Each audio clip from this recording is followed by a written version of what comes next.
Olá, sejam muito bem-vindos. Estamos começando mais um podcast Resenha do Reino. E hoje eu tenho certeza que vai ser especial. Mas antes de qualquer coisa, vá no nosso canal, se inscreva, curte, comenta, compartilha e com certeza você estará nos ajudando. E estamos aqui em parceria com o CIK Studios, o lugar ideal para você fazer o seu podcast. E hoje, no podcast anterior, Pastor Adilson não estava com a gente, tirou umas férias aí, né? Eita. Mas hoje ele está de volta aqui. Pastor Adilson, dá a saudação para a galera aí. Olá, pessoal. Uma alegria tremenda estar aqui nessa mesa legal. De honra. Hoje um convidado aí muito especial. Muito bom estar com vocês. Deus abençoe a nossa equipe aí. E bora lá. A gente está aí com expectativa elevada. É isso aí. E tá com a gente o pastor Denilson. Prazer te receber. Alegria minha, rapaz, poder estar aqui. Privilégio. Que bom, cara. De poder compartilhar desse tempo de mesa junto aqui com vocês. A gente sempre diz que o cristianismo se constrói aqui, é na mesa, né? Na mesa. A mesa é o lugar onde a gente cresce, aprende. Exatamente. E vai ser um podcast muito bom, Denilson. A gente tem certeza que vai aprender muito com você nesse dia. E a turma aí vai ficar muito satisfeita com o que vai acontecer aqui hoje.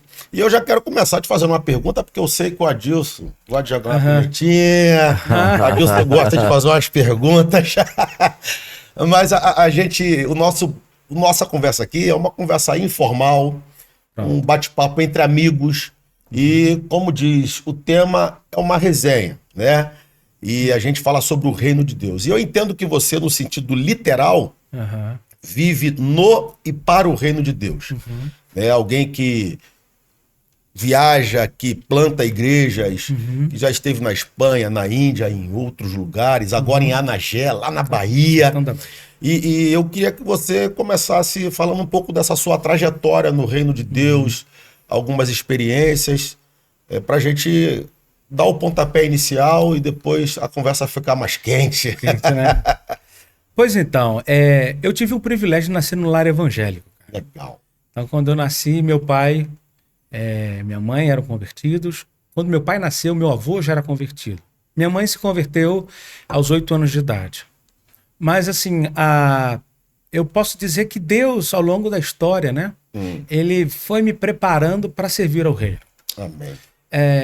Eu venho de um berço pentecostal histórico. Meu pai e minha mãe são assembleianos até hoje, né? Mas a minha mãe, cara, sempre teve uma visão muito aberta. A minha mãe foi aquelas mulheres do início que estudou teologia, que fez o bacharel em teologia. Legal. E também educadora. E a minha mãe também fez uma validação filosófica numa faculdade salesiana, em interior de São Paulo, Lorena. E por estar em contato com tantas pessoas, e o diretor do colégio, da faculdade que a minha mãe fez, ele veio para a Assembleia de Deus oriundo do movimento de renovação espiritual da década de 60. Então, ele foi praticamente um mentor da minha mãe. Então, a minha mãe sempre teve uma visão muito aberta. Tanto que a mãe fazia a escola bíblica de férias com igreja batistas, naquela época da Convenção Batista Brasileira, tradicionalíssima, né? Tradicionalíssima.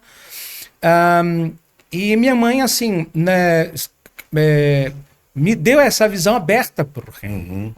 Tanto que quando eu fui para o seminário, a minha chamada se deu numa conferência missionária da Operação Mobilização, a OM. Lembra da OM? Que teve aqui em Petrópolis, depois foi para São José dos Campos, na década de 80. E a OM é uma organização para-eclesiástica, é uma agência missionária. Então, a minha chamada se deu num ambiente para-eclesiástico, sabe? E ali Deus me chamou com esse enfoque na área de missões. E depois, quando eu fui para o seminário, eu fui para um seminário da denominação naquela época, que era em Belo Horizonte, o STEB, que agora não é mais em BH, é em Brasília. Mas eu fiz o meu curso no seminário do Heleno. Olha pra você ver. Né? Filho de pastor e já era membro da Igreja Batista Central de Petrópolis.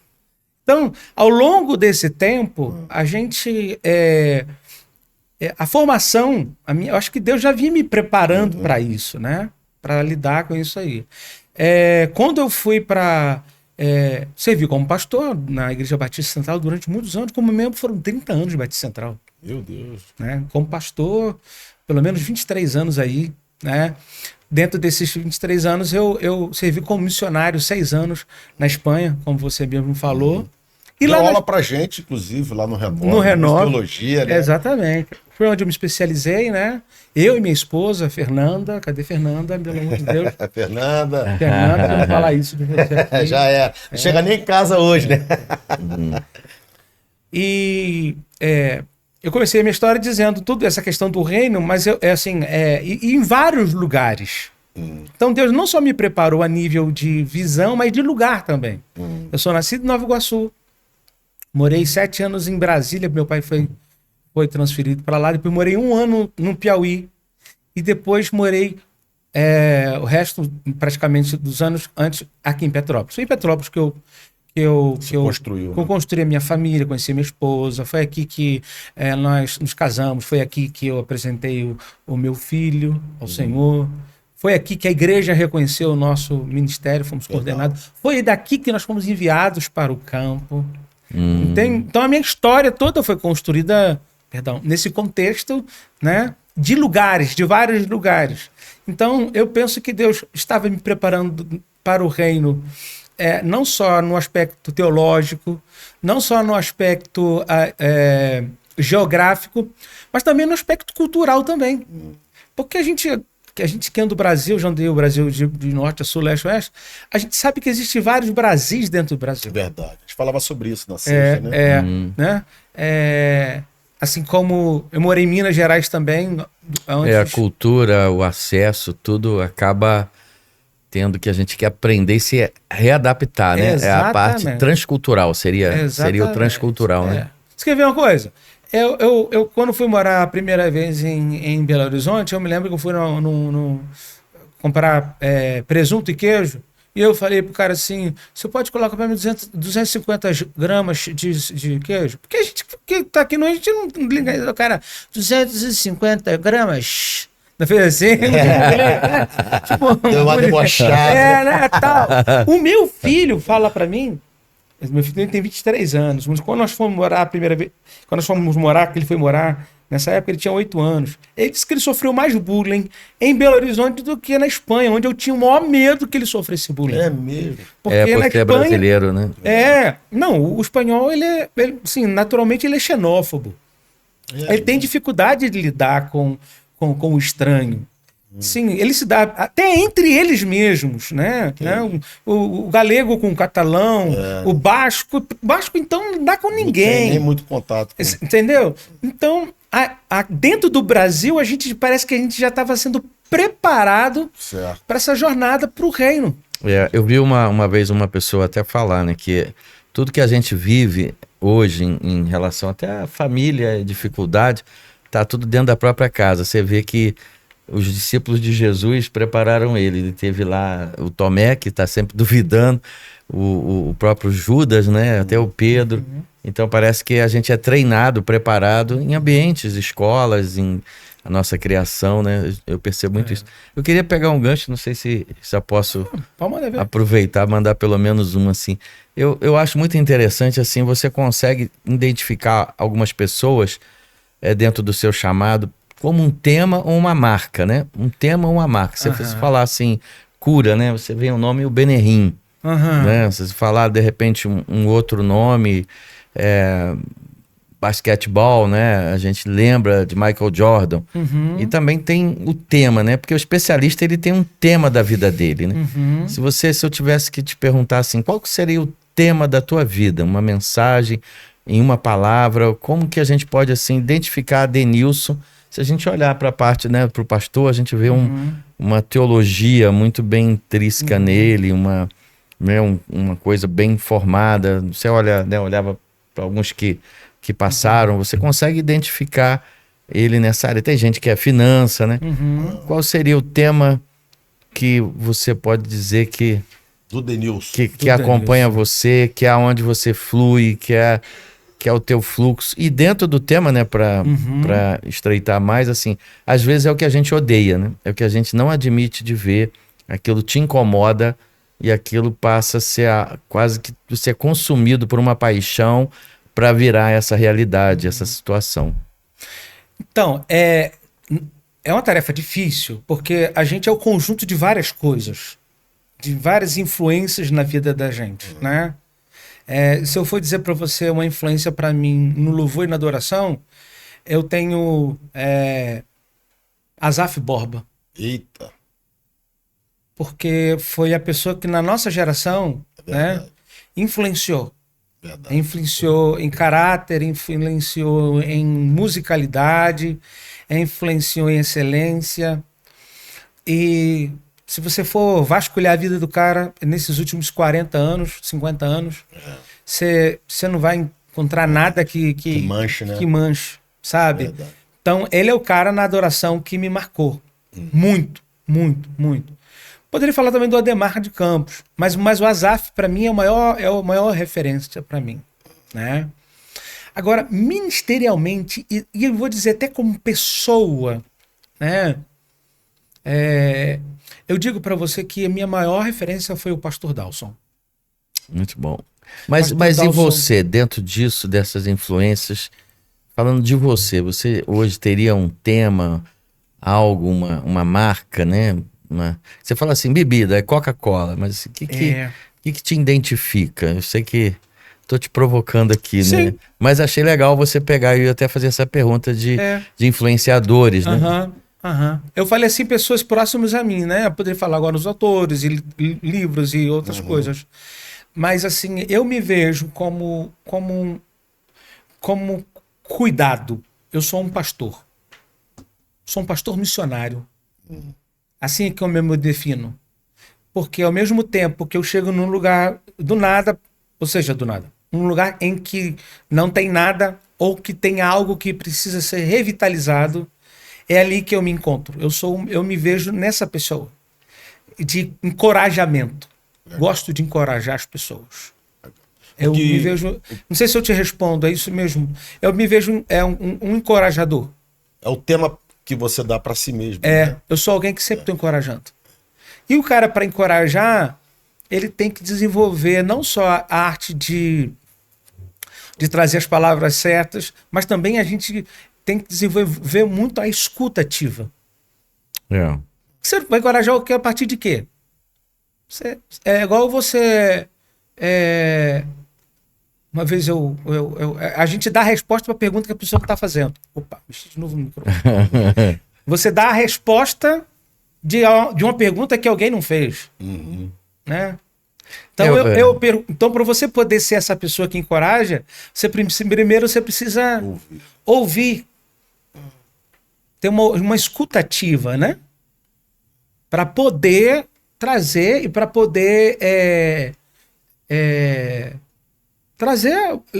ir junto com a pessoa, não é trazer a resposta, mas junto com ela encontrar a forma como que ela pode se alavancar, como ela pode caminhar, entendeu? Você disse dessa questão do cuidado, né, o seu chamado missionário, o que eu acho muito desafiador, Denilson, é que pessoas como você não se prendem à geografia, né?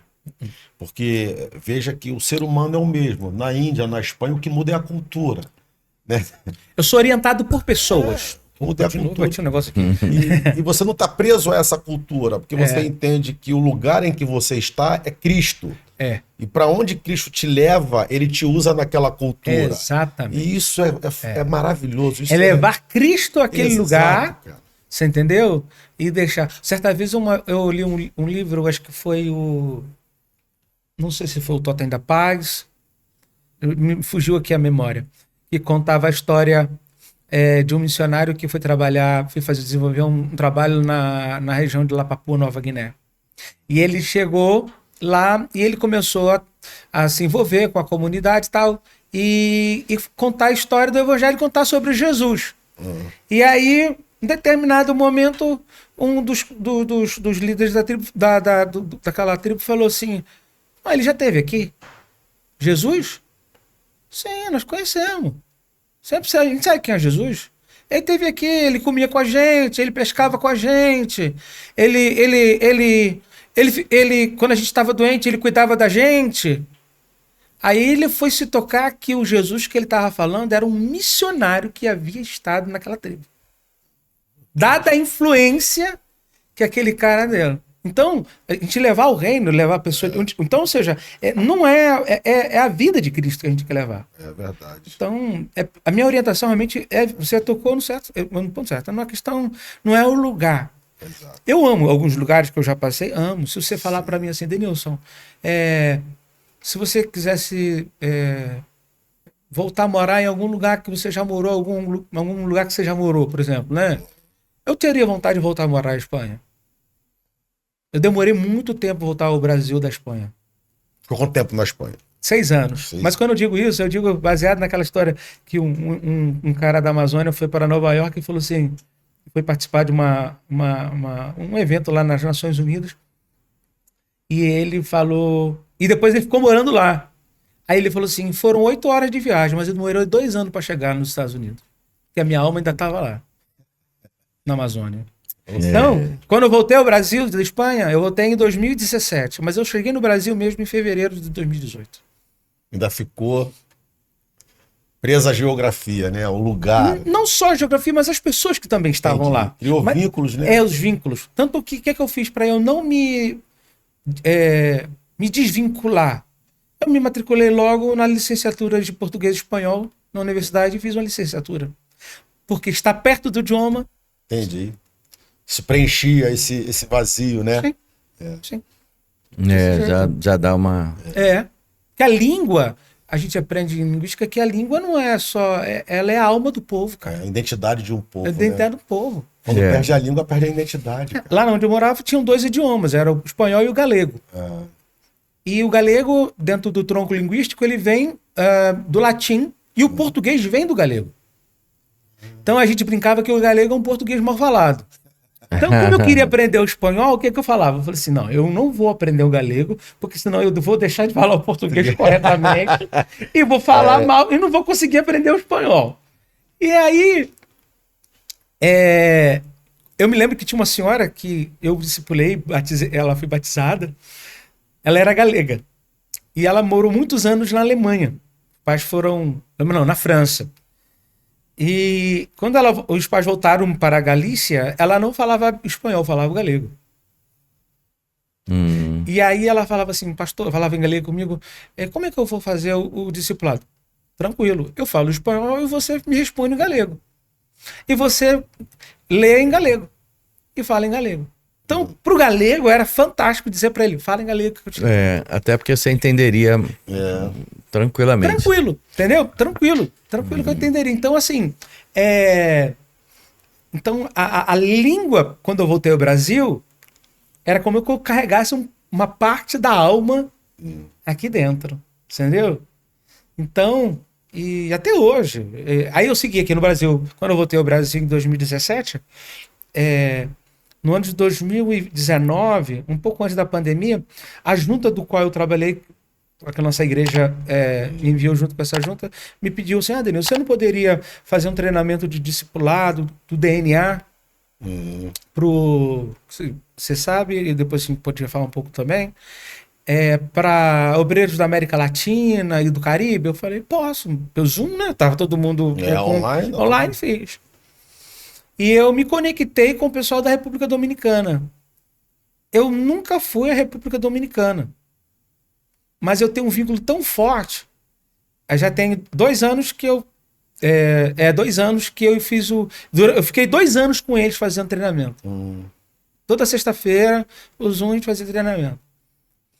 Aí, ano passado eu já não fiz mais. Mas... final de 2023 eu parei com eles. Na metade, julho de 2023. Mas até hoje eles me ligam, me ouvem, falam, a gente quer tanto que você venha aqui. Nossa. Cara, Aí ele veio ao Brasil, eu já estava em Anagé e eu fui a Belo Horizonte, cheguei lá e encontrei o cara que eu só conhecia ele no online. Ele era pastor nas montanhas, cara, da República Dominicana. Porque o cara acha que República Dominicana como é que é?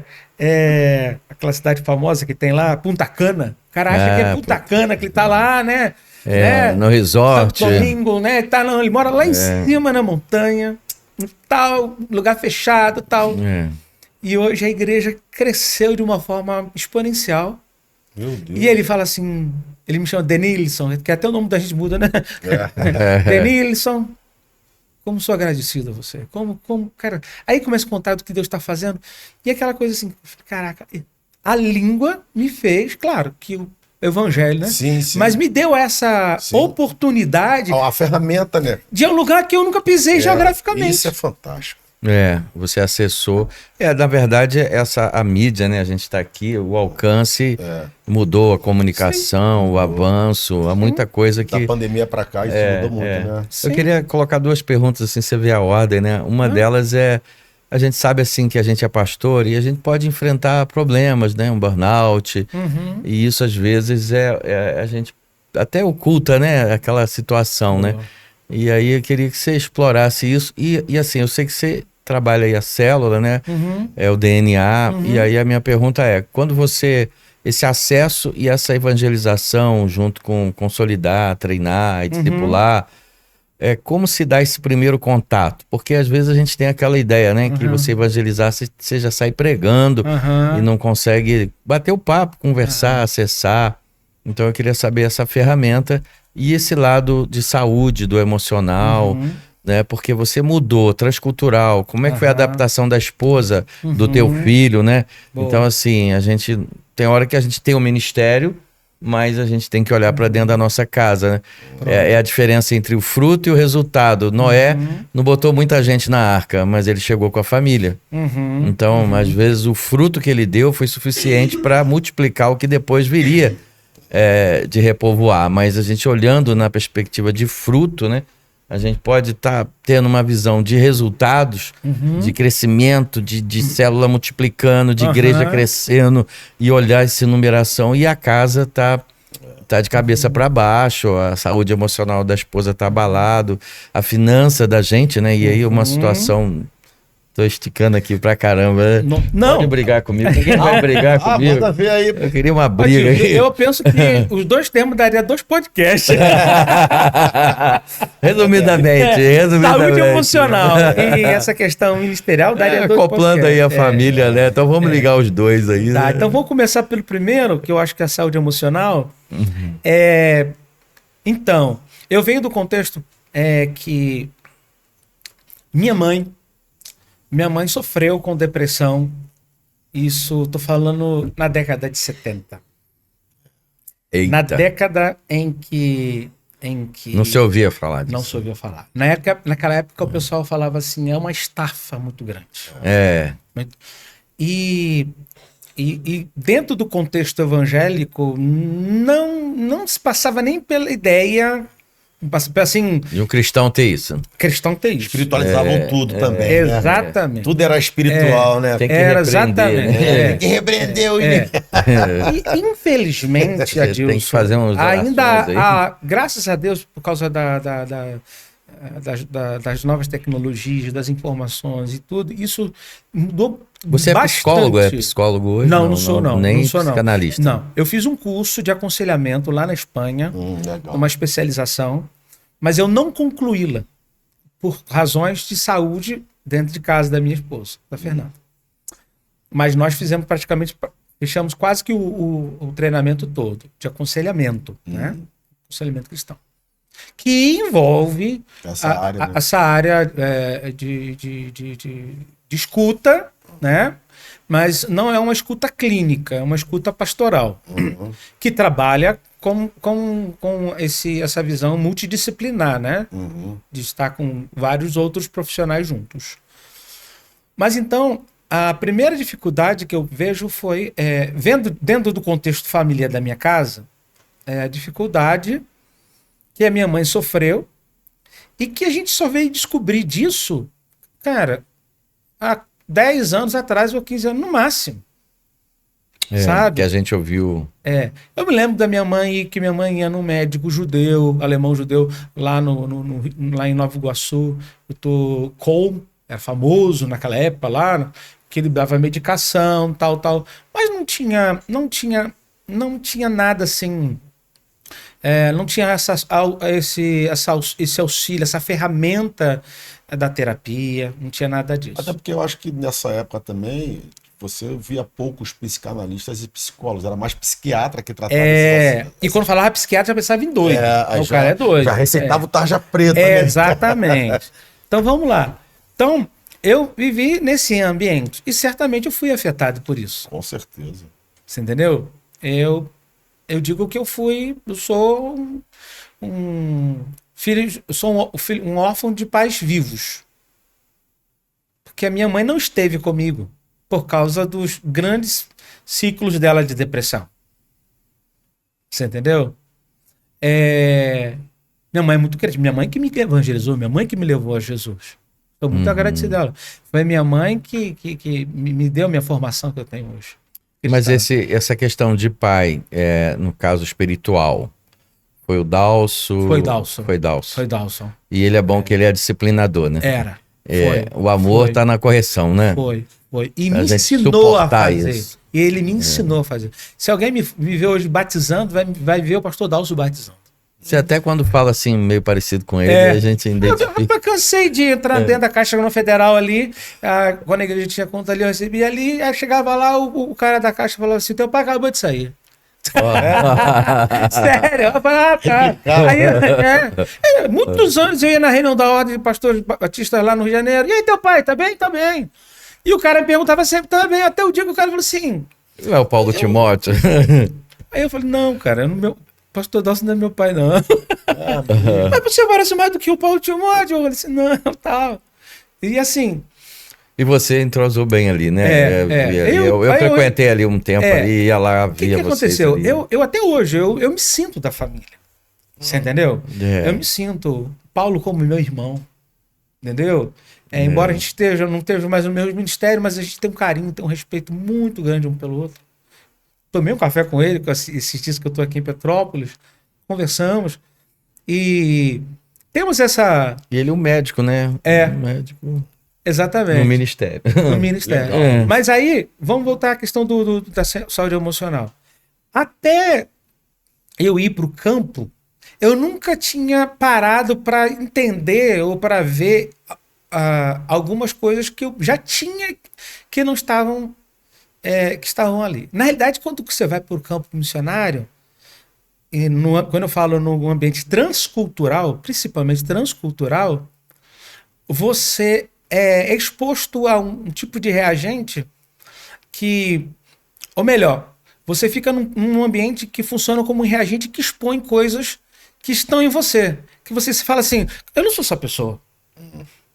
Né? Não, eu não sou assim, eu não sou. Quem me conhece, Denilson, calmo, tranquilo, tal. E de repente você se vê fazendo coisas do tipo, tem que questionar, e por que é isso? E na cultura espanhola, eu me lembro uma vez, eu estava na aula de espanhol, a professora falou assim, hoje nós vamos ter a aula de como ficar com raiva. E de como descer o barraco. Por quê? E qual era a aula? Eu pensei até que estava no Brasil, assim, você vai fazer uma ligação para uma operadora de telefone. Eu me lembro, cara, que tinha uma menina que ela, não sei se ela era alemã, ela era austríaca, ela foi falar com o telefone e falou, tipo assim, com português, aqui, fulano, é que eu tô com um problema na minha fatura, que veio... Cara, a professora estourou. Você não está com raiva. Você não está... Porque em espanhol é enfadado. Não estás enfadada. Não estás enfadada. A mulher, ela ficou com raiva da menina que não estava com raiva. Ela deu aula no sentido literal, né? Olha. Então, e eu me lembro que a primeira vez que eu vim ao Brasil, de férias, em 2013, eu fui no mercado ABC, lá de Cabo Frio, que era o Extra, né? Não sei se o que agora é, eu já tô até... né? O mercado tava sujo, não tinha negócio. Rapaz, eu fui lá, eu quero a folha de reclamação. na folha de reclamação, e a Fernanda do meu lado disse, Denilson, você não tá na Espanha, Denilson. Por quê? Porque parece que é da nossa cultura latino-americana ser subserviente, aceitar a coisa como ela tá. O espanhol não. Se tem 4 pessoas na fila, ele começa, não deve ter gente desempregada não, né? É mesmo? Aí daqui a pouco, rapidinho, aparece os caixas tudinho, já tá todo mundo lá para atender. E a fila acaba. Você tá entendendo? Então, isso me despertou algumas coisas em mim, que eu falava assim, esse não sou eu. E eu falei assim, não, mas esse é você. E aí você fala assim, mas eu não gosto dessa pessoa que eu sou. Não sei se você entende. Já tá quase tendo que falar Freud aqui agora. Exatamente. Essa pessoa, eu não gosto dessa pessoa que eu sou. Você tá entendendo? Mas quando eu cheguei ao Brasil, em 2017, pensei, a nossa chegada, nós chegamos na virada do ano de 2016 para 2017. 15 dias depois que eu cheguei, 10 dias que eu cheguei, eu já assumi a igreja. Paulo estava muito cansado, sobrecarregado, porque os últimos anos... Nessa época a gente chegou a fazer as células, não foi? Nesse período aí, né? Foi no final de 2017 para 2018. Que ajudou muita gente. Ajudou muita gente, você falou disso mesmo. Você vê, tava pastor... Exatamente. Aquilo pastor foi André, extremamente pastor terapêutico. Vitor. Tava o Vitor, tava o Ari Guedes. O Ari naquela situação, a gente já sabe que ele estava triste, porque o que acontece? Na denominação que ele era, a pessoa aos 70 anos, ela jubilada. É compulsoriamente. E não pode estar membro de uma igreja local. Fica à disposição da região. Ele era o cara que se sentia sem utilidade.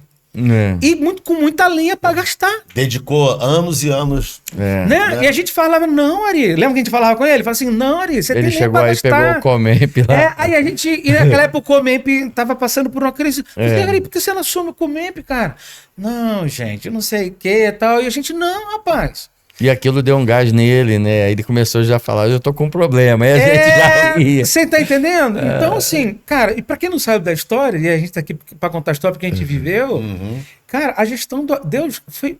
Sabe aquela pessoa que não veio pra aquele... Igual o Esther, não será que é para esse tempo? E foi exatamente para aquele tempo. Entendi. Sabe? Foi. Ele tinha uma personalidade muito agregadora. Ele agregava muita gente. Tá entendendo? Então, a célula daquele encontro que a gente tem, que o Evandro... era os pastores, a gente não tinha pretensão de nada, de ninguém ser melhor. Um honrava o outro, né? Tomava café, te dava risada, dava risada. Exatamente. Tinha dia que a gente chorava, né? Sempre tinha um que chorava, às vezes era eu, às vezes era você. Chegava um, entendeu? Tava... Mas vocês que são mais antigos, Epa. Eu sou aluno. Cuidado com isso aí, pera aí. Vocês pensam que essa mesa... Vou até mexer na cadeira. Feita com mais frequência, não aliviaria as dores emocionais de muitos pastores? Com certeza. Aquilo foi pra mim... Cara, eu não cheguei... Eu já estava doente emocional. Tá? Emocionalmente, eu já estava doente. E aí... Aquilo parece que foi uma ponta de oásis no deserto, um bálsamo e meio.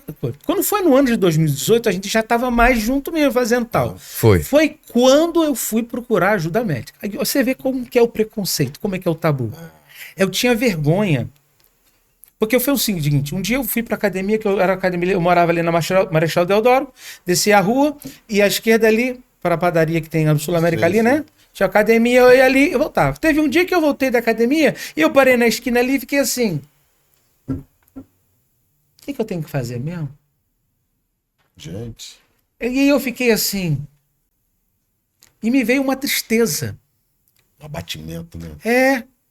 Uma tristeza, cara. Porque, na realidade, eu por isso que eu falei pra você, eu cheguei em 2018. Parece que a minha cabeça chegou assim, cheguei. A ficha caiu ali naquele momento. E aí, eu não tava legal. Cheguei em casa, eu chorei. E eu falei assim, eu tenho que procurar ajuda médica. mas eu não vou procurar nenhum psiquiatra aqui na cidade, porque eu não quero que ninguém me veja, saiba que eu tô num consultório. Aí entrou um pouco do orgulho e do ego. E eu me lembro que eu consegui, com o Evander, um amigo, um cara que era um bambambam, psiquiatra lá no Rio, consulta cara pra caramba, e eu saía daqui de Petrópolis para ir lá no Castelo, no Rio. Gastava dinheiro de passagem, de comida, porque a consulta era 1h30. Durante 3 meses eu fui nesse cara. Cara, muito bom, mas no 3º mês eu cheguei assim, olhei pra mim mesmo e falei assim, por que eu tô fazendo isso? Se eu tenho um plano de saúde aqui, se eu posso consultar sem pagar nada, que eu tô fazendo? O orgulho, né? Você entendeu? Isso tem a ver com a formação religiosa, né? É.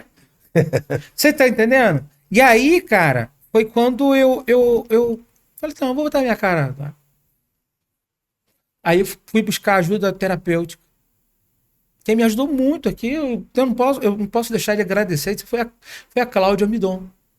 A Cláudia que trabalha com CR, lá na Primeira Igreja Batista, agora tem na Central também. É um excelente trabalho de como esse grupo que nós chamamos como pastores, é uma ferramenta muito, eu recomendo para... É uma ferramenta muito boa para essa. Não era bem assim um café no restaurante, a gente ia para casa. Entendi. E aí o ambiente favorecia demais a gente ter... Ou lá no escritório do Evander.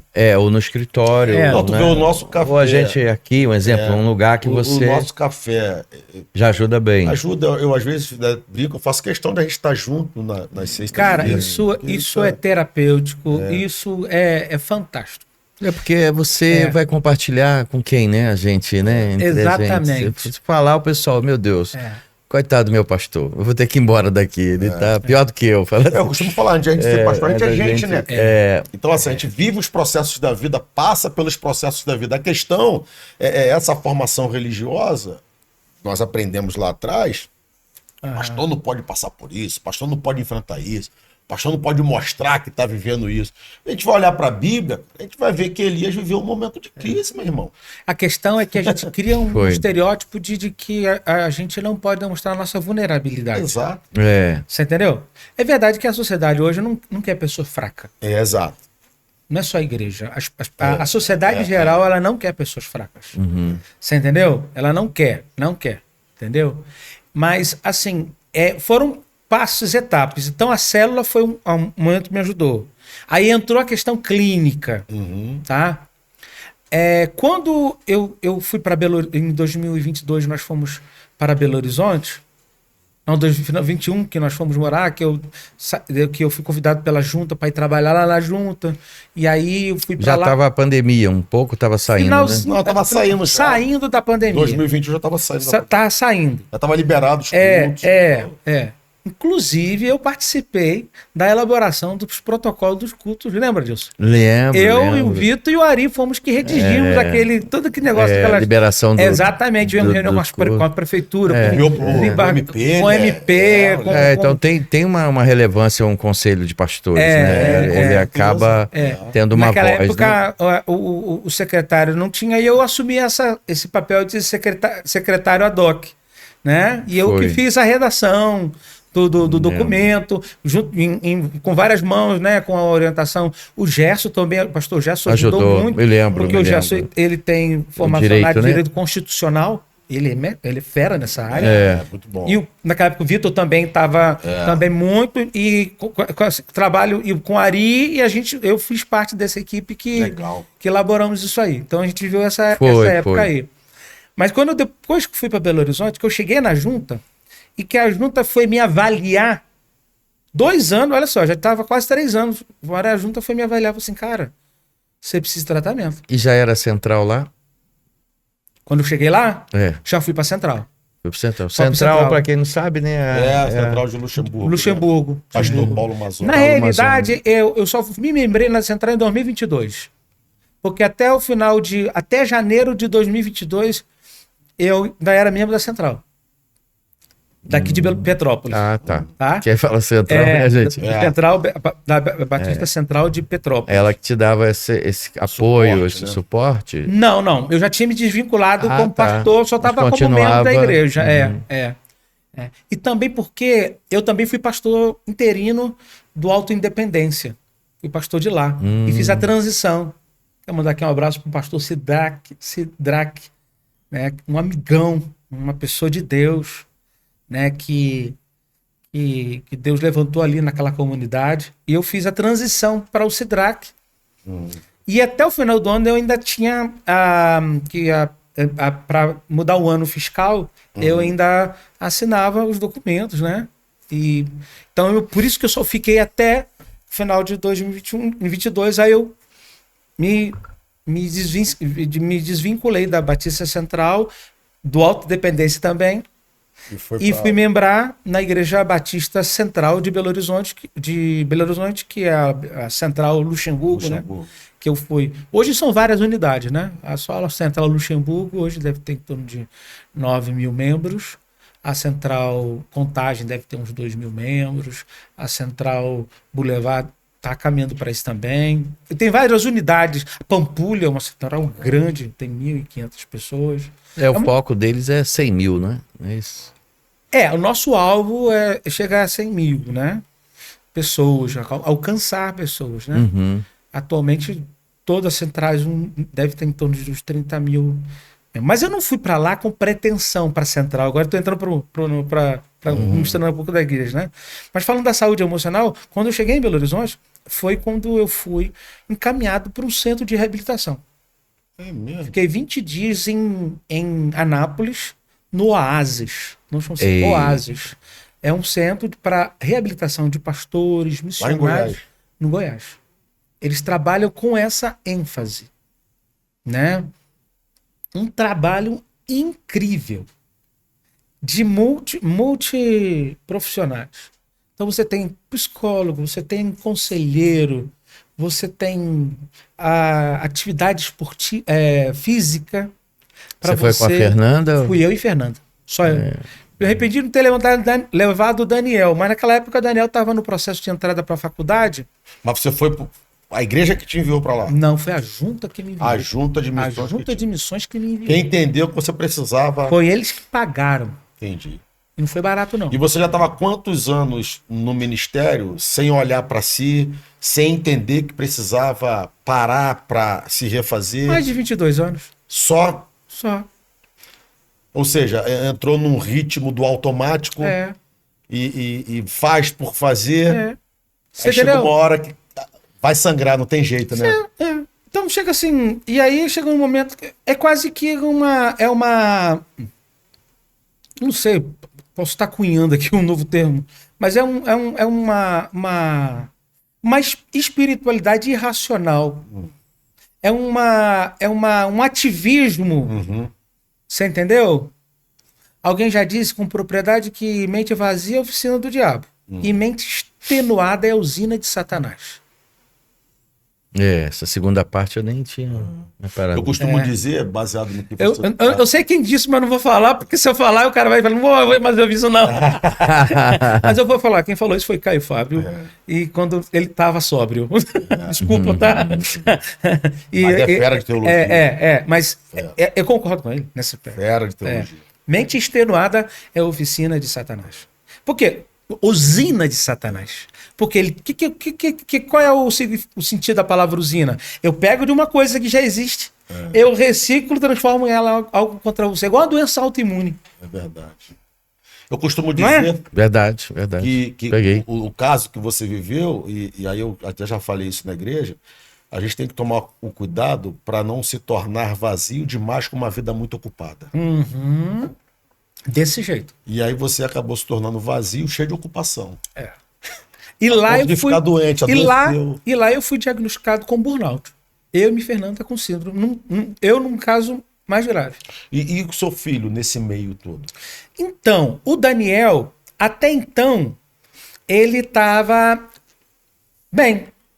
Porque ele estava naquele processo de entrada na faculdade, foi muito legal. Eu até me lembro confuso. Eu tava lá, tinha acabado de chegar lá nesse centro de reabilitação e no ano anterior ele já tinha passado, ele tentou 3 vezes na Universidade Federal para Medicina. E nesse ele tinha passado. Passou para 7 universidades federais em Minas Gerais. Ó. Que legal, cara. Aí eu perguntei para ela, qual dessas que você vai? Ele falou, nenhuma delas, pai. Eu falei, Eita. como? O quê? Não, pai, é porque eu vou entrar na fila de espera para o FMG. Cara, deu 2 dias, ele ligou de novo e eu falei pra ele assim, cara, você não tá sendo preciosista demais não, velho? Pô, cara, tem, ó, Viçosa perto de você. Tem aí, porque nós estávamos, naquela época morávamos em Belo Horizonte. Uhum. Tem Divinópolis, cara, perto de você. Faculdade de Zaça. Tem Ouro Preto. Baita de uma universidade e tal. Aí ele falou assim, não, pai, a minha experiência com Deus é a UFMG. Aí eu, pra não perder o ego, eu falei assim, tá bom, bacana. Só pago o Enem esse ano, cara. Ano que vem não pago mais Enem pra você. E ele, quem conhece o Daniel, não viu? Ele é, assim, extremamente disciplinado. Horário pra estudar, horário pra fazer isso, horário pra fazer aquilo, outro, tal. Ele não deixou de ser disciplinado, mas o estudo não entrou mais na agenda dele. Ele foi tirar a carteira de motorista, ele foi fazer audição pro Central Music, ele foi fazer os cursos da igreja, cursos relevantes que a igreja oferece, né? Quando foi em julho daquele ano, ele foi chamado pela UFMG. No mesmo ano. No mesmo ano. Então, eu acho que sim, que entrou essa coisa, isso, de certa forma, é meio que foi... ele estava muito envolvido com essas coisas. No primeiro ano da faculdade, no finalzinho do primeiro ano, ele começou a dar sinais. Porque era muito puxado para ele também. Porque ele saía de casa às 6 horas da manhã, cara, e chegava em casa às 8 horas. Belo Horizonte, cara, é uma grande cidade, então... Às vezes, é igual o Rio de Janeiro, cara. O cara demora 2 horas pra chegar. A Petrópolis mesmo, agora, fizeram tem.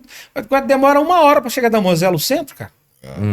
Entendeu? Pra você ter ideia, nós morávamos num lugar que tinha um ponto de ônibus na nossa rua. Ele tinha que soltar um ponto depois. Porque nesse ponto que parava um ônibus, não dava pra ele descer. Só no segundo que dava pra ele descer. O outro depois. Então, o desgaste. 1 hora isso não tem jeito. E detalhe. Ele não diminuiu o tempo dele, nem afetou a agenda dele da igreja. Sexta-feira, por exemplo, ele já saía da faculdade e ia para a célula. E chegava em casa à meia-noite. 1 hora o corpo... Você tá entendendo? Aí quando a gente foi para Najá, foi quando ele teve dificuldade. Porque aí quando passou o tempo... E aí você tá muito longe, né? Tava longe. Isso aí. Porque o filho sofre, né? Esse chamado missionário é muito desafiador, né? Mas assim... Pra lá, pra cá também. Mas assim, uma coisa que eu achei muito legal é que quando eu era aqui, era o Daniel, filho do pastor. Quando eu mudei para Belo Horizonte, mudou. Ele que é o pai do Daniel. Era tão engraçado, porque eu cheguei...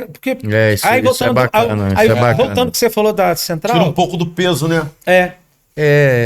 Eu sei que do meu filho, né, lá em Cachoeira de Macacu, pessoas olhavam assim, o pai do Felipe aí, porque ele chegava já com 2 anos, 3 anos, ele já abafava. Outro dia ele estava fazendo propaganda com essa idade de café dentro do mercado.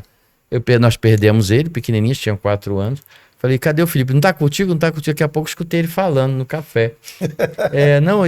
Por quê? Não, a gente ganhou, ele chegou com um pacotão de café na mão. O que foi, filho? O que você fez? Eu falei, não, eu cheguei lá, falaram que eu tinha que falar uma frase, eu falei no microfone, me deram um pacote de café. Hoje, hein? Gente que tá caro. Meu amigo! Mas o pessoal conhecia, né? O pessoal conhecia o Felipe. O pai do Felipe. E já veio assim, e era outra cidade, né? Mas é que você falou, né? Lá em Belo Horizonte, o que aconteceu? Por 2 razões. Porque a igreja é mesmo muito grande. E nós optamos, foi uma opção nossa, nós vamos congregar. Por que nós escolhemos a Central para congregar? Central de BH, Luxemburgo. Porque nós queríamos ter um lugar para pertencer a uma igreja, uma célula. Ser ministrado. E viver a vida na célula. Porque, por exemplo... Isso é fantástico, né? Igreja é curativa, né? O que acontece? eu trabalhava como coordenador de mobilização da Junta Administrativa de Missões, da Convenção Batista Nacional. Então, meus finais de semana, geralmente, eram finais de semana em que a gente Obrigado. que eu estava viajando. Eu cheguei a viajar quase que 2 meses direto. Então, todo final de semana eu estava em algum lugar, não estava em Belo Horizonte. Mas quarta-feira eu estava na minha célula. Você tá entendendo? Quarta-feira eu estava na célula. Quarta-feira eu estava cuidando de alguém. E Você célula é fantástico, né? Todo mundo fala, todo mundo... É uma participação, né? Cara, interação, né? Não é, cara. Você acompanha de perto a evolução de pessoas que chegaram ali. Eu lembro da Delma, uma senhora, que ela começou a frequentar a célula com a sobrinha, tal, e ela vinha, começou a frequentar. Você percebe que ela já tinha compromisso com a célula. E aí, mas ela tinha... E aí um dia a Fernanda chegou para ela e falou assim, não, por que você não toma uma posição diante de Jesus? Ah, porque eu tenho um problema nessa área, tal. E eu não quero, tal. Aí a Fernanda confrontou ela. E aí, hoje, aí nós vimos Delma descer as águas do batismo. Legal. Ó. Né? Hoje Delma é uma das líderes da célula lá que nós deixamos. Tô contando a história de uma pessoa, né? Porque então nós tínhamos uma moça, um casal, que eles chegaram de São Paulo, ela já tinha sido da Central, vieram para o inferno, estavam trabalhando na célula, a gente estava trabalhando e a gente ia multiplicar aquela célula, eles iam cuidar de um grupo de adolescentes. Cara, na semana a menina tem um problema, ela teve tipo uma trombose, eu não sei o quê. Enfim, ela veio a óbito no sábado. Jesus. Internou na quinta e no sábado. Então, aí a gente ficou naquele vazio. Mas o que ajudou a gente a se reconstruir? Foi porque todo mundo junto assumiu. O Eduardo, que era o esposo dela, se sentiu arroupado. Entendeu? Já se passaram 3 anos isso. Recentemente o Eduardo casou novamente. E agora ele e a esposa assumiu uma outra célula. A célula multiplicou. Então, assim, dá essa capacidade de se reestruturar, né? Ajuda muito. Então, a célula foi muito bom nesse sentido pra gente lá. E a gente estava na célula. Entendeu? Então, a célula foi terapêutica. Porque eu morava numa base missionária. Então, eu vivia naqueles 4 cantos ali. A quarta-feira é o dia que eu saía dos muros. Ia conviver com gente. Gente como a gente, né? E numa comunidade de vulnerabilidade. E do outro lado da cidade. Então, assim, tudo isso foi assim, muito terapêutico para mim nesse sentido. Só para fechar a questão da questão emocional, quando que eu saí lá da reabilitação, o cara falou assim para mim, você tem que parar. Aí eu falei assim, eu parar? Como é que eu vou parar? Como é que eu vou parar? Aí eu nunca vou esquecer essa frase, ele falou assim, você troca pneu de carro com carro andando?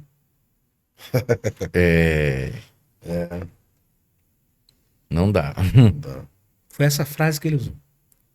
Você troca pneu de carro com carro andando? E aí, quando eu voltei para a junta, que cheguei lá e eles queriam ter uma reunião para saber qual era a minha situação, eu falei assim, olha, minha situação é essa. Uma coisa é o ideal. Outra coisa é o real. É o real. Nós vamos ter que pensar. Ele falou assim, vamos pensar, aí amanhã a gente se reúne. Aí no dia seguinte, meu supervisor me chamou e falou assim, olha só, você pega aqui todo dia 7:30 da manhã. Você agora vai começar a entrar no escritório às 8 horas da manhã. Você vai sair todo dia, você sai às 5 horas, você vai sair às 4 horas da tarde. Você não vai trabalhar aqui no escritório nos finais de semana. Porque a gente é pego naquilo que a gente gosta de fazer. Exato. Eu precisava desacelerar. E eu não quero saber que você está aqui trabalhando no escritório no final de semana. E a gente acha que está se completando naquilo que faz, né? E também você não vai pegar atividade fora. No sentido de tentar preencher esses espaços vazios. Você vai se matricular numa academia e vai fazer uma atividade física. Você vai continuar a dar sequência à sua terapia.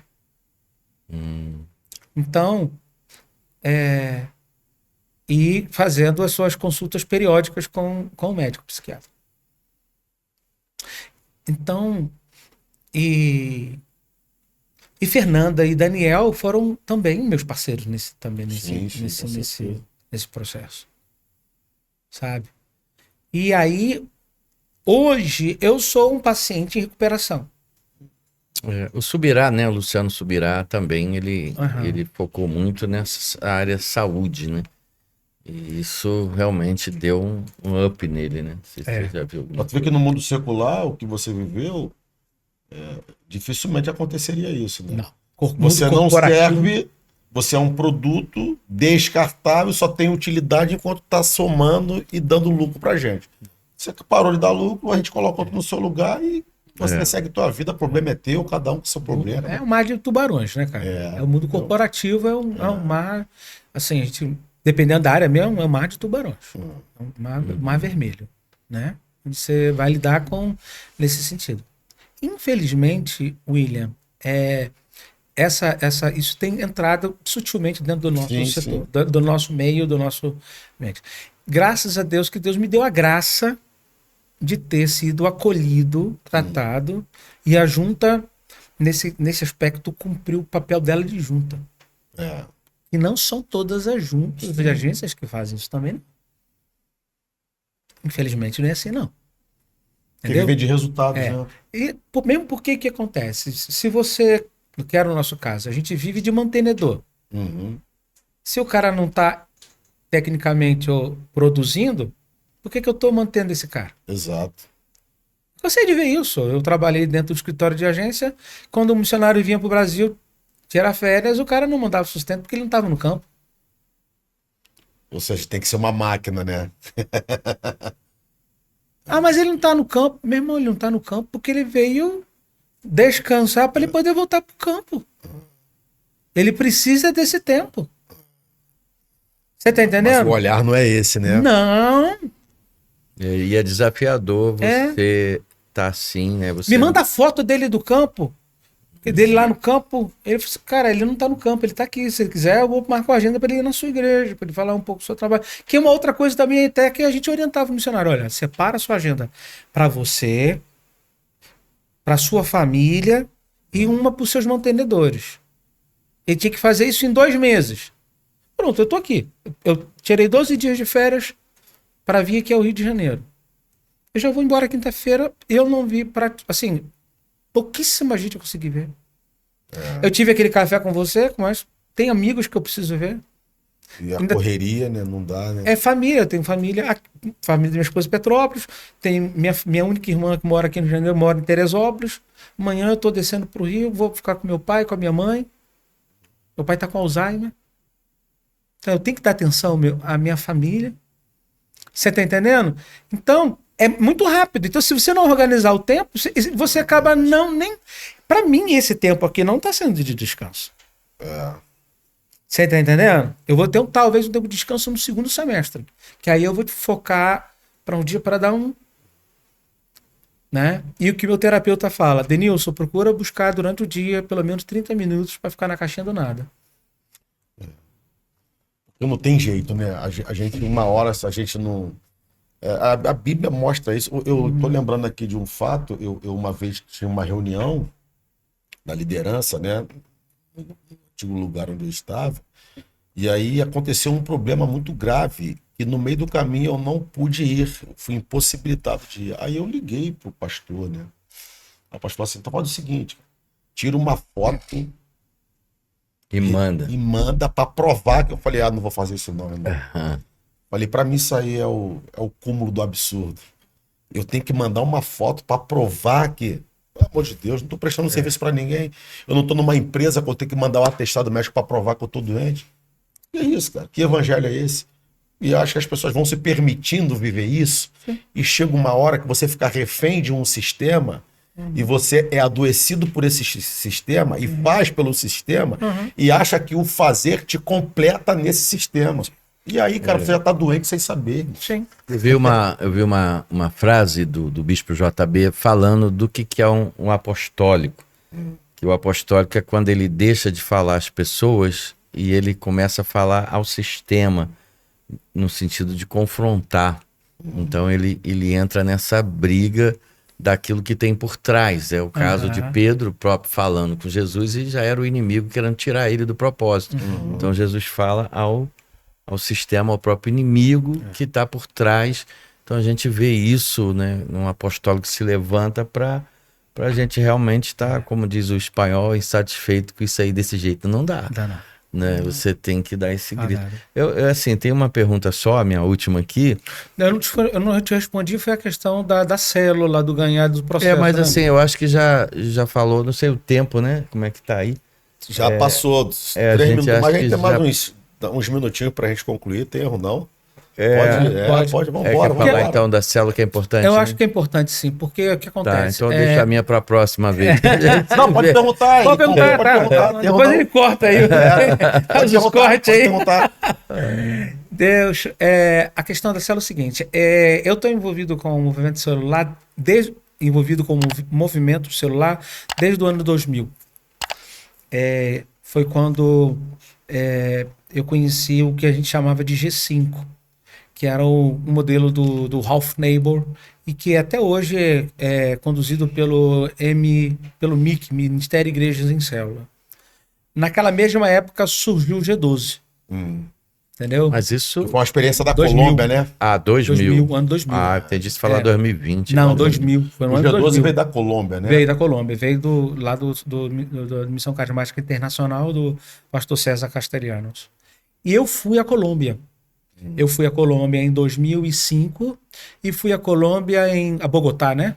Em 2005 e 2007, né? A gente... Foi naquela época que estava todo mundo peregrinando para Bogotá para saber qual era o que estava acontecendo. Né? Eu me lembro, cara, naquele evento que eu fui de 2005, tinha mais de 15 mil estrangeiros, velho. Meu Deus. Gente de todo mundo, cara. Interessante, naquela época eu não falava espanhol. Naquela época eu só falava inglês. E eu me comunicava em inglês com a galera, inclusive, né? Hoje eu sou fluente do espanhol, minha segunda língua é o espanhol. Só um parênteses, eu vi lá na Europa, né? O pessoal fala mais de 2, 3 idiomas lá. É comum, né? Eu vi na Suíça, né? Mas a Suíça, por exemplo, ela tem três idiomas oficiais. Tem o alemão, tem o francês e tem o italiano. E tem um dialeto, mas esses 3 eu sei que os oficiais. Os 3 são oficiais, né? São os idiomas oficiais. Mas o que me chamou a atenção é que tá todo mundo lá para aprender aquilo lá. Aí em 2007 eu fui novamente. E aí a gente optou em trabalhar alguma coisa nós não nos vestimos a roupa do G12, mas a gente tinha muita coisa e isso trouxe um gás novo para a igreja. Eu lembro que naquela época o Batista Central passou por uma fase assim, de busca de intensidade da presença de Deus muito forte. A Comunidade Vitória também naquela época. Também. A Comunidade da Vitória também mas foi. O G12 também. Acabou abalando muita coisa, né? Então, foi bom algumas coisas, mas algumas coisas trouxeram muita sequela, muita coisa que deixou... Tanto que você falava célula, as pessoas ficavam já em pânico. Resistente. Em pânico. Tanto que quando a gente... Se ela se tornou um inimigo das igrejas. É, aí a gente chamou de chamar de PG na igreja para não dar o nome de célula. E fomos tal. Mas hoje eu vejo que, assim... claro que você está fazendo... tem uma palavra no português que se usa quando você faz uma leitura anacrônico. É quando você faz uma avaliação lá sem viver aquela época de lá. Cara, eu não tenho... Hoje eu tenho todas as informações lá, eu não tinha aquela informação. Cara, você usava datilografia, máquina de datilografia, sim, meu filho. Não tinha computador na época. Internet, pronto. que você tem hoje. Vocês procuravam na Barça. Na Barça, não tinha Google, não tinha chat GPT. Então, sim, por aí. Então, quando eu fui para a Espanha, já não se trabalhava, a igreja já estava amanhã, o trabalho com célula não vingou. Fui para a Espanha, tal. Pensava, talvez um dia começar o trabalho, mas o campo missionário, cara, você tem que se reinventar. Porque lá onde eu fui, a gente aqui no Brasil saiu igreja para todo lugar. Lá onde eu fui plantar uma igreja, ninguém sabia o que era uma igreja evangélica. Tanto quando eu botei a placa da igreja, eu não botei igreja batista. Botei igreja evangélica. E eles não olhavam aquilo como igreja. Olhava aquilo lá como lugar de culto. É diferente no Brasil. Tem uma igreja ali, evangélica. Não, espanhol não. Espanhol é a igreja católica. Acabou. O resto é o resto. Então, eu me lembro que quando eu voltei ao Brasil, eu voltei num limbo. O que está acontecendo? E vendo a necessidade de fazer alguma coisa, mas assim, sem saber o que fazer. Tanto que eu fui convidado a pregar numa igreja no final do ano de 2017 lá em Betim, e o pastor falou para mim do DNA. Mas eu falei assim, me deu fogo, ele falou tal, colegão, meu amigão, gosto muito dele, a gente tem um carinho muito grande, ele é filho daqui de Petrópolis, e é pastor de uma grande igreja lá. A sigla é discipular, nutrir e apoiar, não é isso? DNA. Apoiar. Só para o pessoal pegar, né? Que é o movimento, né? Discipular, nutrir e apoiar, isso mesmo. E então, eu peguei e ele me chamou para um seminário. E eu só fui no seminário porque eu falei assim, eu só vou nesse seminário se o Paulo for comigo. Paulo Timóteo comigo. Por quê? Porque o Paulo naquela época ainda trabalhava na prefeitura, tinha uma agenda muito intensa, era muito complicado para ele poder ir. E não só ele poder ir, para ele poder ir e ficar desconectado, realmente estar ali. Porque às vezes você está no lugar, mas você está com a cabeça em outra coisa, preocupado com alguma coisa. Não sei se já aconteceu isso com vocês. Você está lá e está no celular, tendo que resolver problema da igreja, coisa. E aquela experiência foi uma experiência muito marcante, porque nós fomos completos para ali. E a nossa experiência foi muito boa ali. E uma das coisas que mais me chamou a atenção no DNA foi que quando acabou, foi um evento assim de altíssimo nível. Tá? E quando terminou a reunião, eu fiquei assim, agora vai chegar a conta. Os caras vão levantar aquela oferta, eu vou ter que... Vou sair até o botão da calça, eu vou ter que deixar aqui. Já foi resistente. Porque eu olhei para aquilo tudo e falei assim, isso aqui é muito caro. É igual quando você vai no restaurante, né? E o restaurante você sabe que isso é verdade. Tu paga pelo lugar também, né?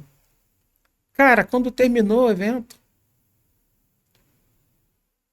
não tiraram a oferta, pelo contrário, me deram uma moeda que eu carrego até hoje, uma moeda escrito assim, DNA, e atrás tipo assim, um talento, um denário, que é aquilo que eles estavam dando pra gente fazer como foi feito na parábola. Multiplicar. Que eu guardo. Não é mandinga não, tá, gente? Atuar. É um fetiche. Cara, e eu vi que era algo assim. Primeiro o fato. O material. Aí eu falei assim, tá bom, beleza. Bacana. Mas no material a gente vai morrer. Que nada. Nada. Tem a nuvem lá, o Dropbox, você pode baixar todo o material. Mas tá sei, mas aí para fazer a célula vai ter que... Tem lá também, se você quiser. Então, e uma coisa que me chamou muita atenção foi essa pegada de alcançar o perdido. Isso aí é... O Paulo Mazzoni, ele conta a história dele, que é o pastor lá da Central de Luxemburgo.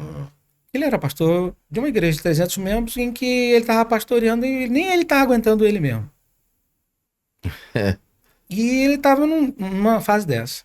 Até que ele teve uma experiência com Deus, tal. Quem quiser, tem no YouTube, você vai ouvir a experiência. Mas uma coisa que ele fala, que teve um momento que ele teve uma visão, ele caiu lá, ficou quieto lá, e Deus levou ele a um labirinto. E que ele se sentia perdido dentro daquele labirinto. E ele ouviu uma voz que dizia assim: Paulo, o perdido está perdido. Perdido a sua família está perdido, cara. Perdido o seu vizinho está perdido. É verdade. Seu amigo, bacana, gente boa pra caramba, está perdido. E aquilo trouxe uma aflição nele. Tá entendendo? E daí, claro... que foi ele que desenvolveu, né? Foi ele que impulsionou isso. Mas assim... Até quem faz é o Wagner, né? Que isso também achei bacana. Na né? realidade, cara, eu penso que o DNA é muitas mãos. Não dá pra... A igreja ela se tornou uma igreja não de uma cara, de um rosto, mas uma igreja de muitas mãos. Verdade. Hoje, praticamente, o Wagner até faz, mas tem o João Vitor, cara. Se esse cara vier aqui em Petrópolis, cara, ele tem um livro sobre valores inegociáveis de uma célula. É um livro que eu recomendo ler. Eu destaco o capítulo 4, que fala sobre evangelismo. Cara, talvez um dos melhores materiais que eu já li. Muito material de evangelismo. Já li evangelismo por amizade, evangelismo explosivo. Já li muito material. Mas esse em particular... O do João, o João conseguiu, cara, condensar num capítulo, que é o capítulo 4, anota aí, valores inegociáveis. Legal. De uma célula. João Vitor. Ele não está me dando comissão, não, gente. Pelo contrário. O capítulo 4 eu fiquei assim. Quando eu acabei de ler o capítulo 4, eu orei pedindo perdão a Deus. Porque a gente leva a evangelização de forma intencional. Essa é a palavra. Intencionalidade. A igreja deixa de ser uma igreja de manutenção, de manter, e ela se torna uma igreja que trabalha para o reino. Eu estou ali não é para consumir, eu estou ali para produzir no reino. Sim que tem momentos que eu não estou bem, eu preciso ser apoiado, preciso ser cuidado, tal, vai ter esse lugar. Mas a igreja não pode ser uma eterna maternidade. Fato. O que está acontecendo? A igreja está cheia de bebê. Ou é maternidade ou é berçário, né? Um berçário. Desse jeito. Tá cheio a de gente só mimizento, exatamente. Que não entendeu o seu chamado, o verdadeiro propósito da sua vida no reino. Exatamente, cara. Pô, um lugar bacana, um som maneiro, uma música bacana, o pessoal que me recebe, tal. E acabou dali até domingo que vem. Você tá entendendo? Então, aí entrou aquilo que você falou, que eu falei, que você fomentou. A gente tem uma visão seguinte. Primeiro, no processo de ganhar alguém para Jesus. Geralmente, o que a gente aprendeu foi assim, vou te levar lá na minha igreja.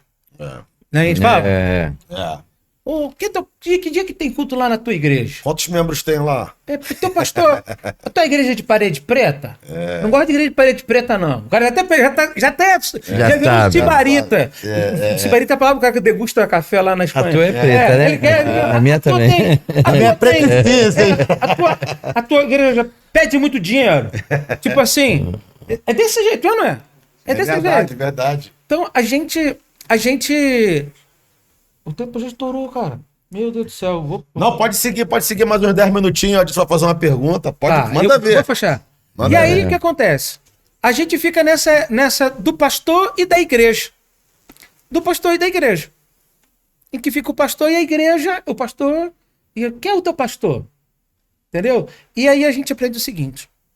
Que na evangelização, o processo começa da seguinte forma. Eu primeiro ganho a pessoa para mim. Que eu chamo de conquistar o direito de ser ouvido. Eu preciso ganhar a pessoa para mim. Tem gente que tem uma cara de maracujá de gaveta que não vai ganhar ninguém para Jesus, cara. Tem cara de loja que tá fechando. Você já viu gente que vai a uma loja que tá fechando? O cara te atende com a má vontade danada, né? Você pede, não, só tem isso mesmo. E é desse jeito, não é? Eu até posso né? Ele nem tá aqui, vou até falar agora, né? Lá do VNT, né? Que o pessoal recebe a gente muito bem lá. A gente chega lá, o abraço, o carinho. Isso chama atenção. Essa conexão, né? Seria isso, se conectar, né? É Jesus ali com Zaqueu, não precisou nem falar, né?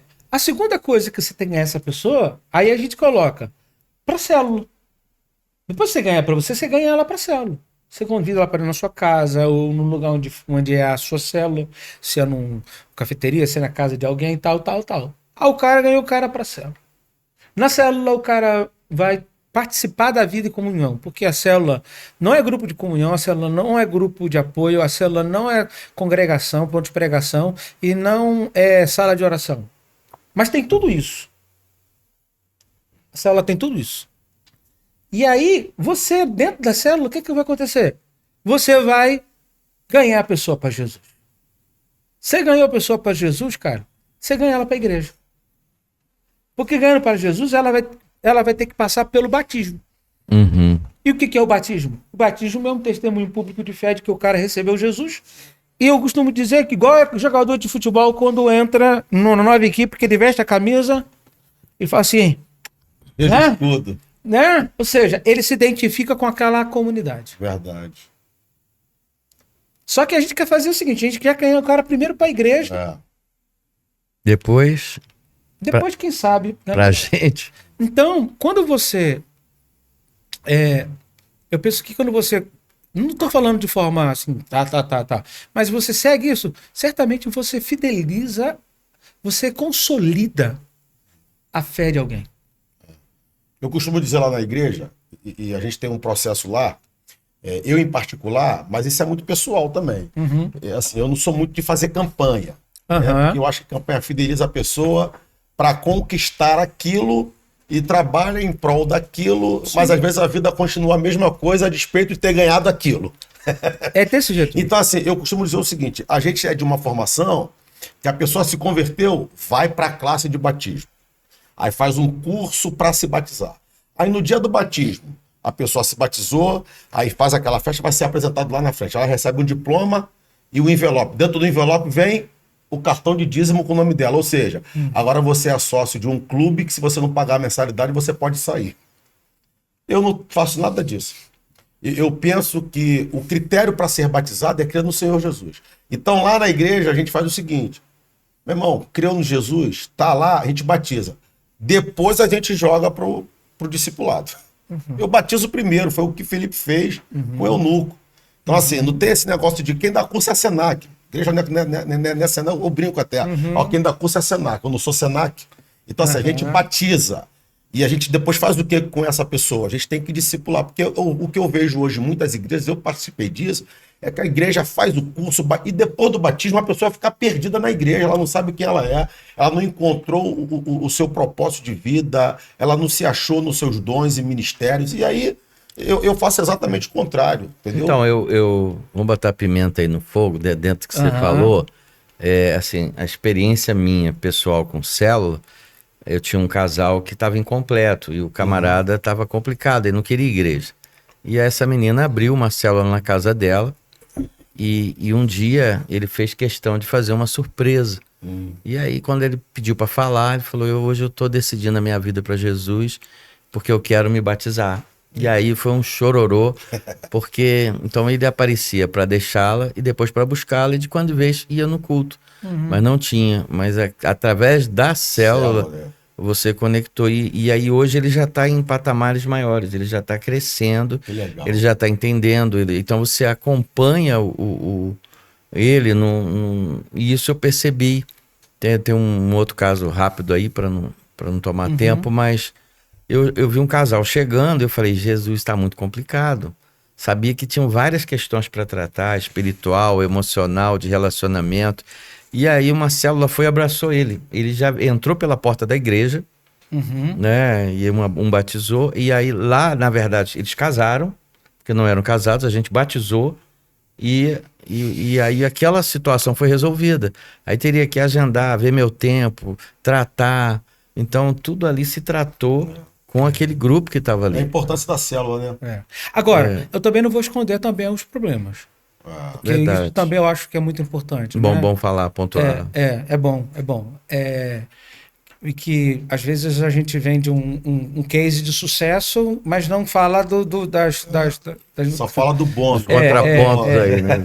A gente tem que tomar muito cuidado para não entrar nessa questão, principalmente a questão da multiplicação.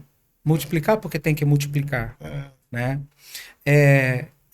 Eu vejo igrejas que foram mal sucedidas, têm experiências negativas porque forçaram uma multiplicação. E um líder que não estava pronto. Né? Exatamente.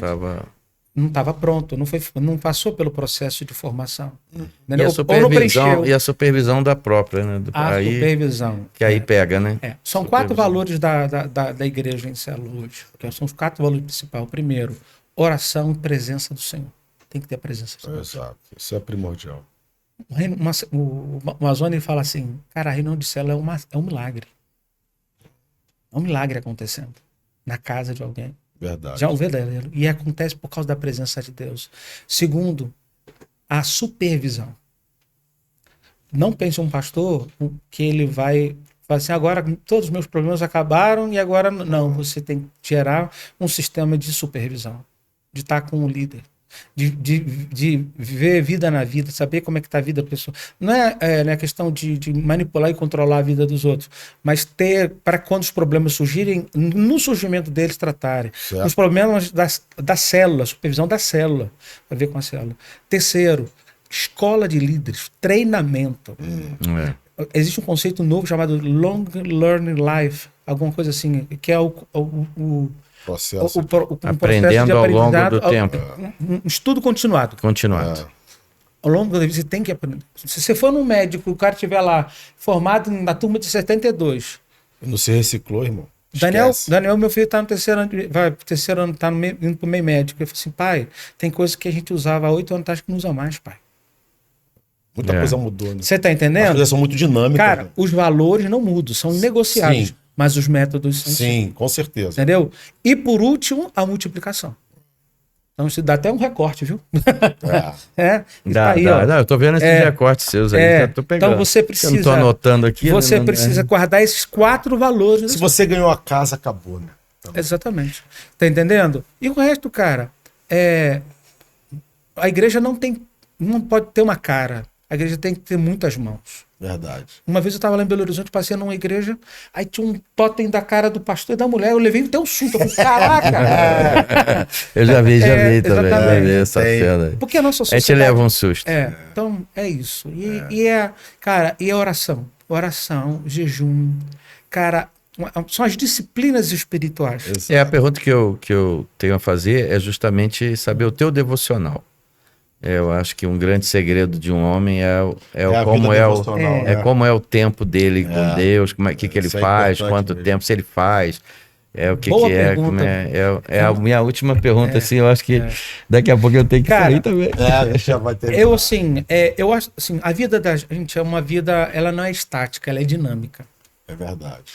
Quando você casou, sua esposa, bacana. Depois que veio os filhos, a sua rotina, ela muda, né? Quando o menino começa a andar, muda também. Tá sempre mudando. Entendeu? Então a vida da gente, ela é estática. Eu já passei por várias fases da minha vida. E ao longo das minhas fases, eu desenvolvi várias práticas, tipos de práticas, disciplinas espirituais. Teve uma época da minha vida que eu escrevia todas as minhas orações. Ainda faço isso, porque não é sempre, mas às vezes eu escrevo as minhas orações. Porque quando eu escrevo, eu consigo me concentrar naquilo que eu estou fazendo. Pô, mas é um negócio racional, tal, não sei o quê. Não, cara. É a minha relação com Deus. Sim. Eu posso parar e às vezes chorar. Não vou escrever, estou chorando. Não precisa disso. Entendeu? Mas teve uma época, eu juntei pelo menos para mais de 10 cadernos. Que legal.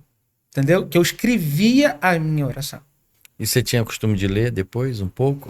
Leio, não, sempre começo a ler, eu começo assim, eu sou movido à música, né? Então tem que ter uma música, eu ouço uma música primeiro,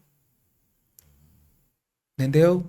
Deixo aquilo entrar na minha alma, depois eu coloco uma música assim que não vai me distrair, porque com música pode me distrair, o acorde pode me distrair, tal, mas lá no fundo, você entendendo? E aí eu vou fazer a minha leitura diária. Um plano bíblico, geralmente eu tenho opção por plano de leitura, entendeu? E num espaço de 1 ano e 3 meses. Antigamente eu lia a Bíblia em 1 ano. Você não tem que terminar em 1 ano a Bíblia a ler. Hoje não, hoje eu leio a Bíblia em 1 ano e 3 meses, começo a ler em fevereiro e termino em março do ano seguinte. Mas eu criei esse hábito de todo ano ler a Bíblia. Entendi. E eu já li a Bíblia. Então, e outra coisa que é muito importante também, né, Adilson, pra gente que está no ministério, não ler a Bíblia com a intenção de preparar sermão. Isso. Embora as mensagens que a gente prega surjam desse fruto momento. da leitura. Exatamente. Fruto da leitura. E, ultimamente, isso já é pouco tempo, eu inseri algo também que pode parecer, pô, esse troço é místico. Não. É bíblico. É meditar. Ficar quieto. Parado. Deixar o texto falar contigo, né? Quieto. Só ouvir. Entendeu? Então, a gente é uma geração de muitos ruídos, né, cara? É verdade. Então, às vezes a gente precisa acalmar o coração. Uma geração muito barulhenta, ficar em silêncio é uma virtude. Eu tava... É terapêutico. Eu tava lendo meu devocional é Mateus esse tempo agora. E eu já peguei ali, não sei se o 6, fala aquele que quer ser visto e tá usando palavras repetidas, né? Aquele início ali. Aí na hora já me pegou ali, eu falei, Jesus, o que tá motivando essa oração? E eu já vi que a minha oração tava meio repetitiva. Era como se o Espírito Santo estivesse falando, você tá repetindo tanta coisa, para com isso aí. Aí aquilo já veio logo um quebrantamento, um arrependimento, né? E eu gosto aí dessa parte de adoração no início. Eu já tenho um caderno de agradecimento. Hoje mesmo cheguei a 10. Aí eu agradeci ontem, o dia, hoje. Legal. E aí eu até agradeço pelo que deu errado também. Aí eu boto assim, glória a Deus, não aconteceu. E aí depois, aí eu reli outro dia 2, que aquilo que eu tinha colocado que tinha dado errado, já tinha dado certo.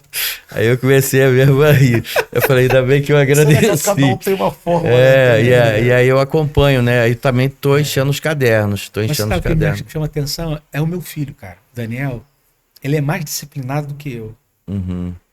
E é interessante que a gente é geração digital, né? Eu leio a Bíblia hoje no tablet e eu uso aquela versão, eu uso o aplicativo YouVersion que tem lá anotações e eu anoto naquelas anotações. E aquelas anotações são moderno, um cara atualizado aí. Meu filho não. Meu filho é o velho antigo. É Bíblia. Eu também. Bíblia de papel e o Moleskine do lado, que é aquele clássico papel, caderno de anotações. Eu também sou assim. E ele anota, sabe? E Daniel tem um perfil de leitura altíssimo, né? Ele leu mais livros que eu. Legal. Entendeu? Então, assim, ele lê de tudo. De Clarice Lispector, a Bauman, a Leia, enfim, tudo. Uma coisa que mudou muito em você, assim, não sei se está saindo fora aqui, mas é a leitura, né? Como alguns livros, eles cooperam leitura muito. Né? Até te perguntar, né? Se você fosse indicar 3 livros hoje. O que você indicaria aí para... Né? Seria legal isso aí também. Cara, é difícil, assim, porque são muitos livros. Cada um pega uma área da gente. Pega um tempo também, né? Tem um momento da vida da gente. Mas livros que marcaram a minha vida, dos clássicos que marcaram a minha vida, como é que é em português o livro que eu li em espanhol? Em espanhol é A Surpreendente Graça, Maravilhosa Graça do Yancey. Graça.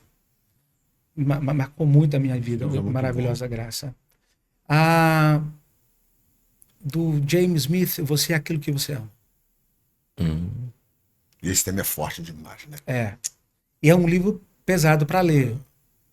Ele vai falar do que a gente se torna o ídolo, nosso Theo, Entendi. a nossa afeição. O homem é feito de afeição.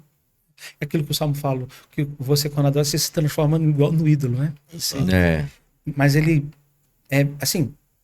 Tem algumas coisas, mas assim, é um livro muito denso, mas é muito bom.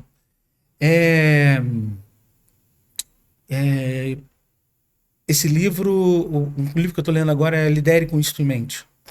Terminei de ler. É um do Greg, livraço. bom. Weak Church. É de Wikipedia Church. É um autor lá das Filipinas. Cara, esse cara é pastor da Victory Church, lá em Filipinas, uma igreja que tem... E o cara, ele fala sobre a questão do sistema. E um livro que eu estou lendo agora é o livro do Elias Danta, doutor Elias Danta, que ele falou, que eu te falei... Malquindo, né? Então, que tem, assim...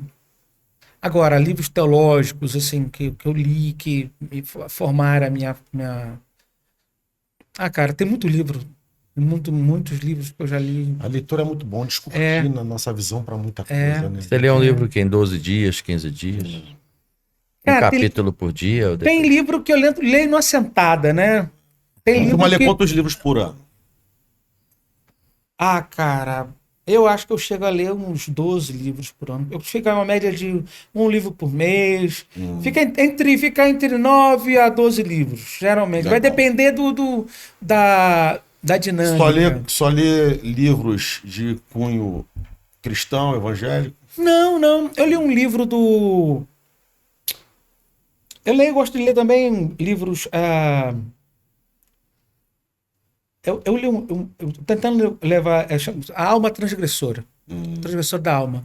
É de um cara que era rabino, esqueci o nome dele agora. Que preciso ter. Eu leio muita coisa, eu leio muito Bauman, por exemplo. Bauman, já li Bauman. Bauman, já li Eu acabei de ler um livro, inclusive, falei isso com a Dilson, A Psicologia do Antigo Testamento. Por exemplo, o Monge Executivo. Sim. Livraço. Bom, muito bom. Livraço. Livraço mesmo. Comprei no sebo aí, consegue por 15 reais. Um livro muito bom também é o Evangelho Maltrapilho, de Brennan Manning. Esse também é muito livro bom. É muito bom. Muito bom. Muito Tem bom. outro também dele também, deixa eu lembrar aqui agora. O Impostor que Vive em Mim. O Impostor que Vive em Mim. Esse é um livraço. Eu tenho esse livro em casa. E aquele autor é mais esperto que o diabo do... Esse tá falando do... Napoleão Hill, já leu alguma coisa? Não, esse eu não li não. Tem muita coisa boa de C.S. Lewis também. Não, C.S. Lewis é fantástico. C.S. Lewis. Carta ao Diabo. Cristianismo puro e simples. Sim. Então, a gente está falando aqui de uma bibliografia vasta. Também, mas assim, nesse momento, como eu estou me dedicando ao trabalho de liderança... E aí você não pensa em escrever? Cara, eu te perguntar isso. Exatamente. É uma assim... Às vezes você já tem tanto material. Tem, sim. Sim, eu tenho tanta coisa escrita. Que aí eu até ia falar aqui, o meu primeiro tá aqui, ó. A Dilson escreveu. Vai ficar um pouquinho maior, porque eu fiz mais uma correção, acrescentei mais um capítulo. Bom demais. Mas semana que vem tá por aí. Mas aí, depois que eu escrevi, uma coisa que eu notei, é muito mais simples que a gente pensa. E muito mais rápido e fácil. Só que às vezes... É organizar as ideias, né? Nasceu primeiro é que foi difícil. Mas agora, por exemplo, você já vai... Dentro disso, você já tem um parâmetro, né, para escrever. E assim, como diz o meu amigo Miles Moro, né, que faleceu também, né? No cemitério tem muita coisa não divulgada, não passada. A tua experiência, né? Você é um camarada que viveu, então... Pensa em escrever. Você deixa um legado, né? Por conta disso. Eu gostei daquele livro, Denilson. Denilson, convivi com ele. É o caso desse valor de negociável da célula. Eu conheci o João. E tem muito material de célula, né? Que experiência. Que viram livros. Aí eu falei, cara, é como se eu estivesse ouvindo você falar comigo, cara. E eu gosto dessa ideia de levar o autor para sua casa quando você leva o livro. Isso é legal. Eu posso ir para sua casa. O que você já viveu, as experiências que você já construiu na sua vida, Eu acho que isso, de fato, pode se tornar um livro, né? Isso aí é muito enriquecedor. Acho que também o nosso William aqui, né? Tem muito conteúdo, né? Muita bagagem. Tô meio ainda. Vai ser um desafio meu para ele, né? Que vai estar aqui lançando o livro dele. Já arrumei a editora, aí, já arrumou a editora. os patrocinadores que vão financiar o livro. Pronto, aí, ó. Não vai ter nada. Agora, meu filho, Vai passar. é mão na caneta ou o dedo no teclado. É isso aí. Mas é isso. Gente, foi bom demais, né? A gente passou um pouco do horário, mas isso é muito legal.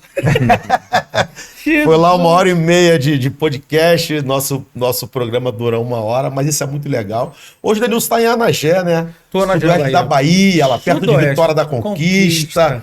Cidade maravilhosa, cara. Tá fazendo um trabalho lá. E tá com quantas células lá, Denilson? Agora, atualmente, 23 células. Olha só, Denilson, 23 células. A cidade lá tem 28 mil habitantes, né? Tem em torno de 26 mil habitantes, sendo que 5 mil moram na região urbana e o restante na região rural. Sim. A região rural, para nós, hoje ainda é um grande desafio. Entendi. É aquela história que você e eu já ouvimos. A seara é grande, Mas os trabalhadores. são poucos. A conta não fecha. Você, às vezes, leva quanto tempo de um lugar para o outro para fazer uma visita, para... Você vai depender, tem lugar lá que dá para chegar 1 hora para chegar de carro. Porque as estradas são muito ruins, né? Entendi. Os acessos... E quando chove, piora? Quando chove, não vai. Bom, lá também quase Quando não chove, né? Quando chove. Não, mas, engraçado, esse ano a gente Tá vivendo uma... Não, pelo contrário. Nós não tivemos a quantidade de chuva necessária. Mas já teve uma célula que eu tenho na zona rural, no dia que choveu eu não pude ir. Choveu, não dá pra Esse ir. é o desafio, né, Denilson? Esse é o desafio. Por isso que a gente precisa levantar o obreiro para lá, para ficar quando... Né? Esse é o desafio de propagar o que Paulo pregou em 1 Coríntios, né? O Cristo ressurreto. Né? Exatamente. Não é vã a nossa pregação. E parabéns aí pelo que você tem feito, por ter aceitado o chamado de Deus e tá vivendo isso, né? Você é alguém que a gente consegue enxergar de forma muito clara que vive no e para o Evangelho, não vive do Evangelho. Não. Né? Eu acho que essa é a grande diferença. Sim. De alguém que vive do e alguém que vive para. E que Deus continue te abençoando, te dando graça, você, Fernanda, seu filho, para que vidas sejam alcançadas lá em Anagé e para onde Deus te levar. Como nós falamos no início, você não está preso à geografia. Não. Tu está nas mãos de Deus. E para onde Deus te levar, você vai prosperar. Uma vez o Adilson falou um negócio para mim que eu nunca mais esqueci. Eu sempre dividi, a minha vida é sempre feita de ciclos, né? E sempre 5 anos era o meu ciclo. Um dia Adilson, do nada, olhou pra minha cara e falou assim: Denilson, Deus está reduzindo seus ciclos. Isso foi lá na casa do André. Falou aqui, eu me lembrei. Na hora eu falei, o que será que eu falei? Aí eu vou aproveitar, vou falar uma sua pra mim, hein? Pregando lá na minha igreja, decreto Daniel, aquela mensagem. Eu lembro de você falar até hoje, decretos.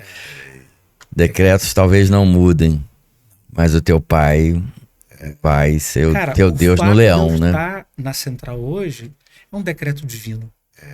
Não é nada humano. Não, assim, na Central BH é um decreto divino. Mas aí os ciclos diminuíram, você sentiu? Então cumpriu a palavra, né? Cumpriu. 3 anos, certinho. Que diminuiu. Então você vai ficar 3 anos em Anagé? Eu não digo isso porque a minha... O meu projeto de trabalho sempre é de 5 anos, sabe? Porque envolve processos. Entendi. Pode ser que eu acompanhe todos os processos, pode ser que não. Deus te leve para um outro lugar. JB sempre fala da estação, né? JB sempre usa esse termo. Mas eu penso que, a despeito das estações, o importante é que elas tragam frutos. Né? Sim. E aí, o Ministério de Jesus, né? 3 anos e meio, metade de 7, 3,5. Na época eu me lembro de ter visto isso, né? Tem um ciclo completo, mas ele abrevia, acelera e, né? A sentença ali, daquele momento também de Elias, do tempo da chuva chegar, né? Eu quero declarar isso para você. Deus vai te dar um tempo de honra e um tempo de chuva. Amém. Tá chegando uma chuva aí que vai te surpreender, né? Amém. Amém. Eita aí, ó. Deixa eu falar até mistério aqui. Denilson. Fala. Obrigado, mano. Eu te agradeço, cara. Abração. Peraí, Obrigado, vamos aqui. Tamo junto. Gente, muito legal, muito obrigado. Que Deus abençoe sua vida. Até o próximo encontro com mais um podcast Resenha do Reino. Um beijo no seu coração.